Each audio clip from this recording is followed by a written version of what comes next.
What's the reaction of the young ladies and the partners or the guardians or the helpers when they see you? What's the usual reaction? What do you say? Well, we can't really repeat it on television. It can be a lot of times it's negativity. A lot of times they're very angry. It's a lot of anger, a lot of just telling them to we should mind our own business and leave us alone, or Are they angry at you, or are they angry at themselves? They're angry at themselves. They're bubbling with anger, and they just don't know how to get it out. So they just sort of lash out at us, and so we're just the brunt of that. In order to do such a heinous deed as killing one's own baby, it's like they have to pump themselves up for it. You know what I'm saying? Like they have to be this person. And a lot of times they'll say, "I don't believe in God," and "I worship the devil," and they'll say things like that to us just because they're in this mode. No doubt. And of course we'll pray for them, and we tell them that too. But we will just keep talking, you know what I mean? And we keep trying to say as much truth as we possibly can get there. And at times this works. And that is a young lady who was hoping somebody would be there to help them out of the situation that they were in. So you got that negative pressure coming in, and you got the positive reaction, and they're looking for that positive reaction. I remember telling you in the past that I had a young lady who I told her that we offer pregnancy tests, and ours will give the results right away. We guarantee 99% accuracy. And do you want it? Yeah. And so the two of us, and her boyfriend was already halfway down the sidewalk, and so we just walked forward, and I walked her, and she was so happy. So we went up and did the pregnancy test, and he came along, and he was very resistant, what's this all about? We did a pregnancy test yesterday already in that other place, and what come to find out what this was about was that she knew the answer, had already done the pregnancy test. She wanted a way out, and when I offered a pregnancy test, she took that as her tool to save her baby's life. Somebody's here, I'm going with her, I'm not going with him. And she is working on now that she's this has been a while, she is now working to get the two of them married and get an apartment, and she's working vigorously, and she's doing all the things that she should be doing, making the phone calls, getting her security deposit for her apartment, and gave her a double stroller for and things like that. And then she pulled her sister in on it, and then I got a call from an agency saying, "This other girl got a crib from you. Can you help another client of ours?"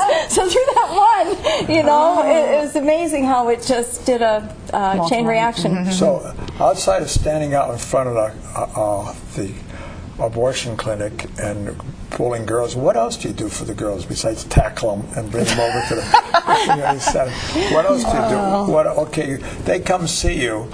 Okay, that's one thing to be. Now you're anti-abortion.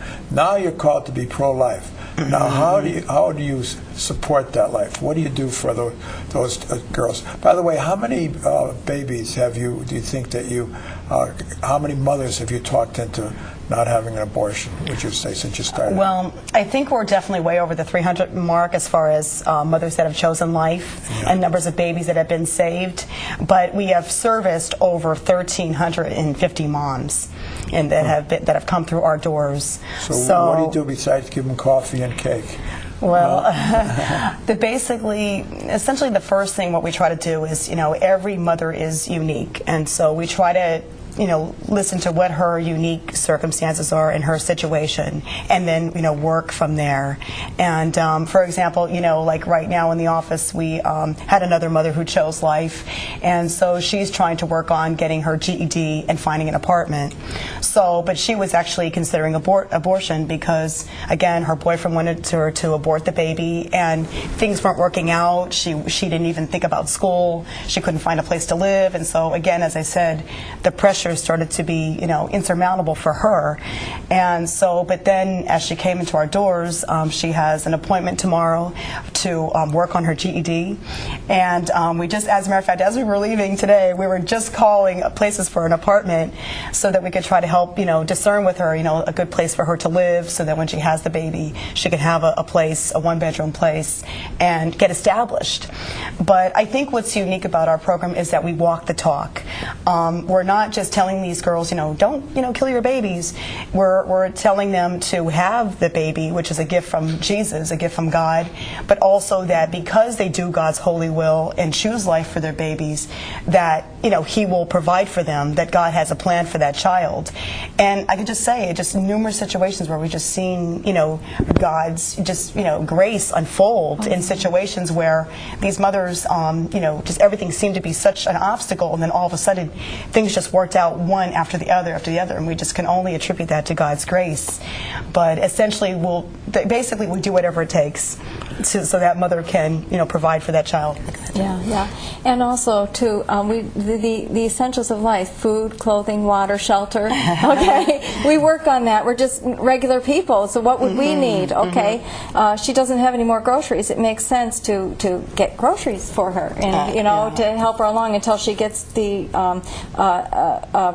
programs of the state or whatever, to help her, or a better job or whatever. It could be clothing. It could be I can't bring the baby home from the hospital because I don't have a car seat, and you should see us hightail a crib and a car seat out there. It's like, we make sure, we look at it this way: the baby smiles, and at the same time the mother smiles.